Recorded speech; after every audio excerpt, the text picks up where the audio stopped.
Hi everyone, welcome to దని kitchen. ఈరోజు వీడియోలో గన్సిగడ్డలు ఎలా ప్రిపేర్ చేసుకోవాలో చూపిస్తాను. అస్సలు నీరు వాడకుండా, చుక్క నూనె వాడకుండా అచ్చం నిప్పుల పైన ఉడకబెట్టుకుంటే ఎంత టేస్టీగా ఉంటుందో అంతే టేస్టీగా స్టవ్ పైన ఎలా ప్రిపేర్ చేసుకోవాలో చూపిస్తాను. చాలా రుచిగా ఉంటాయి. పొయ్యి మీద ఉడికించుకుంటే ఎంత టేస్ట్ వస్తుందో స్టవ్ మీద ఉడికించుకున్నా అదే టేస్ట్ వస్తుంది. ఎలా ప్రిపేర్ చేసుకోవాలో చూద్దాం. ముందుగా గన్సిగడ్డలను తీసుకొని నీట్గా అంతా క్లీన్ చేసుకొని సైడ్స్ అంతా కూడా ఇలా కట్ చేసుకోవాలి. నేను చూపిస్తున్నట్లు నీట్గా క్లీన్ చేసుకోండి. ఇలా క్లీన్ చేసుకున్న తర్వాత ఒక ప్లేట్లోకి తీసుకొని పక్కన పెట్టుకోండి. ఇప్పుడు స్టవ్ ఆన్ చేసుకొని స్టవ్ పైన బాండీ పెట్టుకోండి. ఇలా బాండీ పెట్టుకున్న తర్వాత గన్సిగడ్డలన్నీ ఒకేసారి వేసేయకుండా నేను చూపిస్తున్నట్లు ఒకదాని తర్వాత ఒకటి నీట్గా అన్నీ కూడా బాండీలో ఇలా పెట్టుకోవాలి. ఒకదానిపైన ఒకటి వేశారంటే సరిగా ఉడకవు. అలా కాకుండా నేను చూపిస్తున్నట్లు అన్నీ లైన్లో పెట్టుకొని దీనిపైన మూత పెట్టేసేయండి.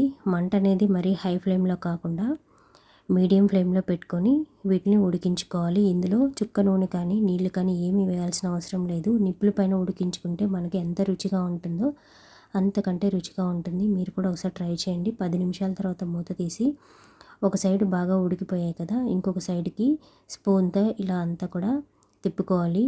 అన్ని గన్సిగడ్డలు స్పూన్తో ఇలా ఒక సైడ్ ఉడికిన తర్వాత ఇంకొక సైడ్కి తిప్పుకొని పెట్టుకోవాలి. ఇవన్నీ కూడా ఇలా తిప్పుకోండి. ఇలా తిప్పుకున్న తర్వాత దీనిపైన మూత పెట్టేసి ఇంకొక 10 నిమిషాలు ఉడకనివ్వండి. ఇంకొక 10 నిమిషాల తర్వాత మూత తీసి చూడండి. అన్నీ అయితే బాగా కుక్ అయిపోయాయి. ఇప్పుడు స్టవ్ ఆఫ్ చేసుకోండి. చూడండి ఎంత బాగా ఉడికిపోయాయో.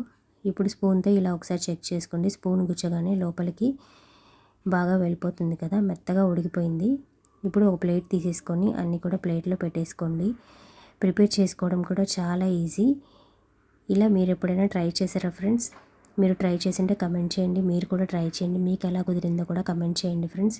ఇలా ఒక్కసారి ట్రై చేయండి. సూపర్ టేస్టీగా వస్తాయి.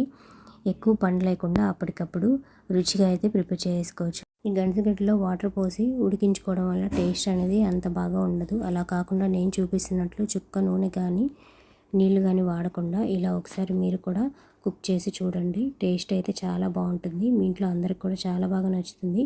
ఫస్ట్ టైం మన ఛానల్ విజిట్ చేస్తున్నట్లయితే మన ఛానల్ తప్పకుండా సబ్స్క్రైబ్ చేసుకొని సపోర్ట్ చేయండి. బెల్ ఐకాన్ కూడా ప్రెస్ చేయండి. బెల్ ఐకాన్ ప్రెస్ చేయడం వల్ల నేను చేసే ప్రతి వీడియో కూడా మీకు నోటిఫికేషన్గా వస్తుంది. ఒకసారి ఇలా చాక్తో కట్ చేసి చూపిస్తాను చూడండి. చాలా బాగా కుక్ అయిపోయాయి. నేను చూపిస్తున్నట్లు కట్ చేసుకొని పైన తొక్క తీసేసుకొని తినేయడమే. సూపర్ టేస్టీగా ఉంటుంది ఫ్రెండ్స్.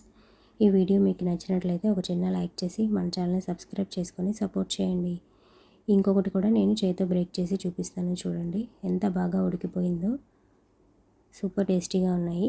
మీరు కూడా ట్రై చేయండి. Please to like and subscribe. Thank you for watching.